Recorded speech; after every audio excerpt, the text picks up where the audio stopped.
കാസർഗോഡ് ബളാൽ പഞ്ചായത്തിലെ പൊതുപരിപാടികൾ എല്ലാം ഇപ്പോൾ നടക്കുന്നത് സ്വകാര്യ ഓഡിറ്റോറിയങ്ങളിലാണ്. അതും ഒരു കമ്മ്യൂണിറ്റി ഹാൾ നിലനിൽക്കുമ്പോൾ തന്നെ 2022 ശേഷം ഹാളിൻ്റെ പ്രവർത്തനം പൂർണ്ണമായി നിലച്ചു. ഇന്നിപ്പോൾ ഈ കെട്ടിടം ഒരു മാലിന്യ സംഭരണ കേന്ദ്രമായി മാറി. ജനങ്ങൾക്ക് ഉപകാരപ്പെട്ടിട്ടുണ്ടായ ഒരു സ്ഥലമായിരുന്നു.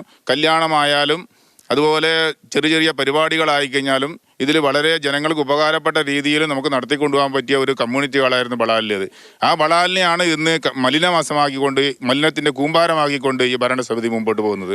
ഹാളിലും പരിസര പ്രദേശങ്ങളിലും മാലിന്യം നിറഞ്ഞതോടെ സ്വസ്ഥത നഷ്ടപ്പെട്ടത് ഇവിടെയുള്ള പരിസരവാസികൾക്കാണ്.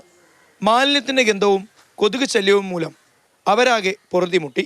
ഉപദ്രവമാണ്, എല്ലാവർക്കും ഉപദ്രവമാണ്. കാരണം ഇപ്പോൾ ഈ മഴയായതുകൊണ്ട് കൊതുക് ശല്യം അതുവരെ വരാനുണ്ട്.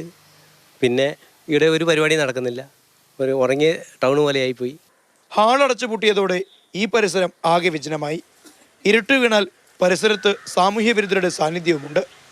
അടുത്തു തന്നെയുള്ള ബളാൽ GVHSSലെ വിദ്യാർത്ഥികളും ഇതിൻ്റെ പ്രയാസങ്ങൾ അനുഭവിക്കുന്നുണ്ട്. വൈകുന്നേരം നമ്മൾക്ക് ഇവിടെ ഇരിക്കാനൊന്നും പറ്റുന്നില്ല, ഭയങ്കര കൊതുകാണ്. കൊതുകടിയും പിന്നെ അതുപോലെ ഹയർ സെക്കൻഡറി സ്കൂള്, ഹൈസ്കൂളെല്ലാം ഉണ്ട്. ഹൈസ്കൂളിൻ്റെ പിന്നെ ഒരു ശാസ്ത്രോത്സവം ഉണ്ടായിന്, അതിൻ്റെ പരിപാടി ഭാഗമായിട്ട് ഇവിടെ എല്ലാം ഉണ്ടായത്.